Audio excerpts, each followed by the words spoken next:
విశాఖ పశ్చిమ నియోజకవర్గం YCP MLA అభ్యర్థి ఆడారి ఆనంద్ ప్రచారం ముమ్మరం చేశారు. 90వ వార్డు సూళ్లర కాలనీలో గడప గడపకు ప్రచారం చేసి ఫ్యాన్ గుర్తుకే ఓటు వేయాలని కోరారు.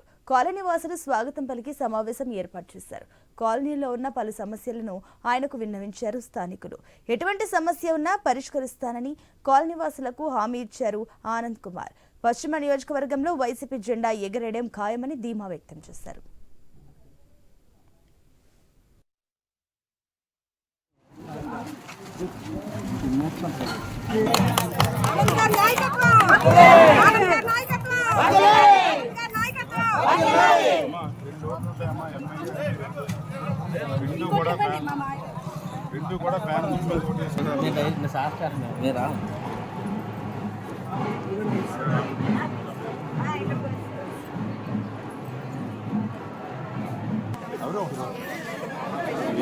పిల్లల భవిష్యత్తు కూడా